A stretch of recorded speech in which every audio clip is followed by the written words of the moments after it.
మట్టి కుండ పెట్టి అయితే ఆయిల్ పోసింది వేడయ్యేంత వరకు. తర్వాత అయితే నేను తిడితే అయినా సరే మొద్దుకు తీసుకుని తర్వాత అయితే మమ్మీ తిట్టింది. తర్వాత ఇంకోటి తీసుకున్నాడు అనమాట తీసుకొని దాని తర్వాత అయితే ప్లేట్లో పెట్టి అయితే ఆనియన్ కట్ చేస్తుంది. మమ్మీ అన్నదరే నీకు దండంరా నాయన అవన్నీ క్లీన్ చేసేసి నేను కోసుకుంటా అని చెప్పి తీసేసుకుందనమాట. వాడు అట్లా ఫన్ చేస్తాడనమాట. మాకు చాలా ఎంటర్టైన్మెంట్ వాడితోటి ఇంట్లో.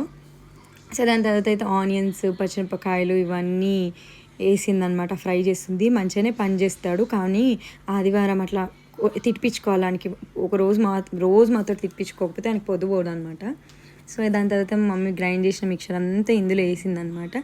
ఇందులో వేసేసి మొత్తము మంచిగా నేను వీడియో తీసుకుంటున్నా అని చెప్పి అంత స్లోగా వేస్తుంది. యాక్చువల్గా అయితే నేను క్యాప్చర్ చేసుకోవాలని ప్రతి ఒక్క వీడియోకి రా ఇది తీసుకో అది తీసుకో అని చెప్పి నన్ను చెప్తుంది గుర్తుకు చేసి. ఇంతలోపడైతే ఈ పులుసు బాగా మసలాలి కాబట్టి ఈ పులుసుని అయితే మమ్మీ ఇంకా మూత పెట్టి